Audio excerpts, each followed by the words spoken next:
Tired of all the advice on how to succeed? Want to know the secrets to achieving absolutely nothing? Well, you're in luck. Welcome to A Guide to Life, so, let's jump right in, shall we? Let's start with dating. You're on a first date, and the air is thick with awkwardness. What do you do? Well, my friend, the key to successful dating is oversharing. Share your entire life story right away. Nothing screams romantic like a PowerPoint presentation on your childhood trauma. Let me give you some other top-notch advice. Be as selfish as possible. Always put your needs first. Compromise is for the weak. If you ever feel the urge to be considerate or empathetic, squash it immediately. Trust me, nothing strengthens a relationship more than complete and utter disregard for the other person's feelings. And now, for my personal favorite, self-improvement. Self-help books, therapy, meditation, it's all a scam. You're perfect just the way you are. Why change anything about yourself when you can simply blame all your problems on everyone else? Personal responsibility is so overrated. Just keep being you, with all your flaws, and never, ever strive to be better. Social media, by the way, is the perfect place to showcase your flawless life. Make sure to post only the most glamorous, heavily filtered photos. Never show the reality behind the scenes. And always, always compare yourself to others. Jealousy and insecurity are great motivators for a good life. During job interviews, maintain eye contact. But not just any eye contact, stare into their souls like you're trying to decipher their deepest regrets. Show them that you're not just a candidate, you're a mind reader. Bonus points if you throw in a psychic prediction about the company's stock market performance. To boost productivity, multitask. Answer emails while skydiving. Nothing says efficient like plummeting toward Earth with a spreadsheet open. Imagine the adrenaline rush as you hit send, while dodging seagulls. And hey, if you crash, at least your inbox will be empty. Let's not skip over financial management. Saving money and budgeting? Sounds like a lot of work. The best financial strategy is to spend everything you have as soon as you get it. Live paycheck to paycheck, or better yet, rack up as much credit card debt as possible. Future you can deal with the consequences. Budgeting is for amateurs. Live life on the financial edge.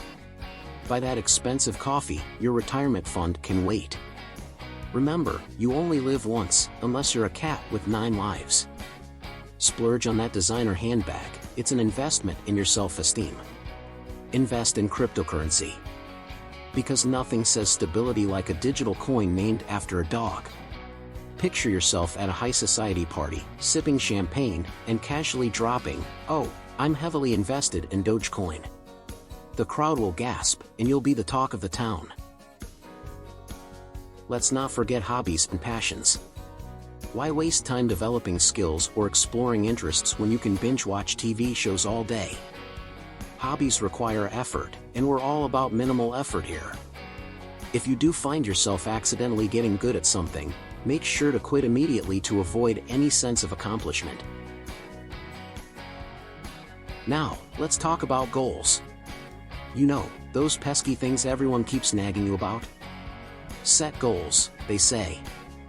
Have a plan, they insist. Well, let me tell you a little secret, goals are overrated.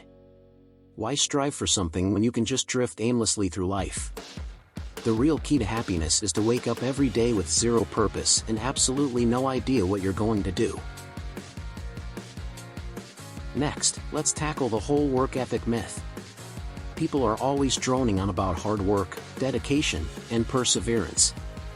Honestly, who needs that stress? The best way to get ahead is to be as lazy as humanly possible. If you can do something tomorrow, why not push it to next week? Or better yet, never do it at all. Procrastination isn't just a habit, it's a lifestyle choice. And while we're on the topic of work, let's discuss career choices. They say you should find a job you love. But let's be real, why do what you love when you can spend 40 years in a job you hate, complaining every single day? After all, complaining burns calories, right? Plus, it gives you something to bond over with your equally miserable coworkers. Win-win. Oh, and let's not forget about health and fitness. The fitness industry is just a massive conspiracy to get you to eat vegetables and exercise. Who has time for that? The true path to well-being is a diet consisting solely of junk food and a rigorous routine of couch surfing. Remember, the more sedentary you are, the less likely you are to get injured. It's called playing it safe. Speaking of playing it safe, let's talk about taking risks. Ever heard the phrase no risk, no reward? Well, I say no risk, no failure. Stay in your comfort zone at all times. Never try anything new or challenging. Adventure is just a fancy word for unnecessary danger. Keep your life as boring and predictable as possible. It's the only way to avoid any form of personal growth. And what about education? Some people spend years and years studying, getting degrees, and acquiring knowledge. But why bother? Google exists. You don't need to learn anything when you can just look it up. Besides, being informed is so last century. Embrace ignorance, it's bliss, after all. And now, the grand finale, life philosophy. Some people spend their entire lives searching for meaning and purpose. But let me tell you, the real secret to happiness is to have absolutely no philosophy at all. Just drift through life like a leaf in the wind, with no direction or purpose. It's the ultimate form of freedom. Who needs meaning when you can have perpetual confusion? That's our guide to life, or rather, how not to live it. Follow these tips, and I guarantee you'll be the best at achieving nothing. If you enjoyed this guide, don't forget to hit that like button. And if you didn't, well, you will like the next one. Subscribe for more life wisdom. Seriously though, maybe just do the opposite of everything I said.